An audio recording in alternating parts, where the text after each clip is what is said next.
Gagal bayar di aplikasi Julo. Ini adalah beberapa hal atau beberapa risiko ketika teman-teman telat bayar atau gagal bayar di aplikasi Julo.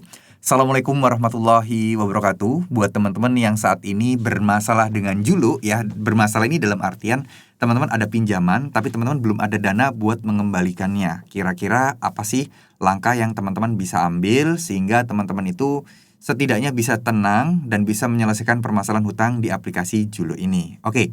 Perlu diingat, Julo ini adalah sebuah aplikasi di mana ya dia itu legal, sudah terdaftar resmi. Yang artinya sebenarnya teman-teman itu tidak perlu takut dan tidak perlu cemas gitu ya terkait segala resiko-resiko yang ada. Karena ketika pinjam di pinjol legal, artinya ya kita akan dilindungi oleh undang-undang ya. Nggak ada tuh istilah teman-teman akan dipenjara, nggak ada tuh istilah teman-teman akan masuk diintimidasi, ada tindakan-tindakan kriminal, sebar data dan sebagainya, nggak ada. Karena memang ya penagihan-penagihan Julo ya harus mengikuti aturan yang berlaku. So, kalau boleh dibilang adalah kenapa kok kita ini nggak boleh telat bayar atau gagal bayar di Julo? Sebenarnya bukan nggak boleh, tapi ya kita untuk menghindari bunga dan denda yang ada dan utang kita juga akan jadi besar.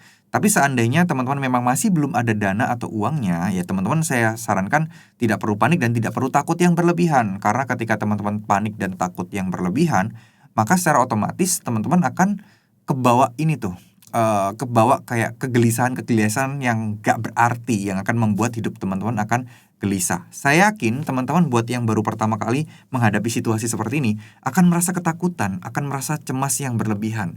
Dan itu tidak baik untuk produktivitas kalian, konsentrasi kalian, fokus kalian. Sehingga hal ini akan membuat teman-teman kedepannya akan malah berantakan. Bukannya ekonomi teman-teman makin membaik, tapi kerjaan teman-teman berantakan, yang mana ya kalau udah keterlaluan berat banget, ya teman-teman akan merasa kayak, waduh, ini gawat nih. Waduh, ini akan membuat kita semua makin terpuruk nih. Kerjaan makin nggak ada, terus kemudian berantakan, bisa jadi dipecat dan lain sebagainya. So, kita harus fokus kembalikan ke prioritas kita. Ibadah harus tetap jalan, karena itu yang akan menjaga mental dan hati kita.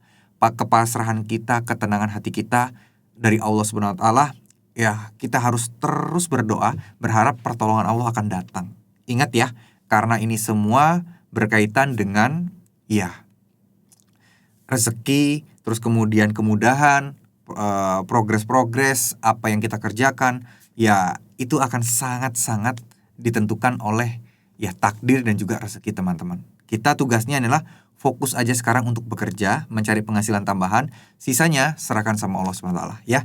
Jadi untuk masalah Julo, apakah ada desi lapangannya? Saya jawab ada beberapa, tapi masih seputaran Jabodetabek aja. Kota-kota lain masih belum. Di Jabodetabek aja saya ada teman sekitar 5 bulanan galbay sampai sekarang belum didatengin. Jadi insya Allah kedepannya sih masih akan aman-aman aja. Ya, semangat, jangan takut. Oke?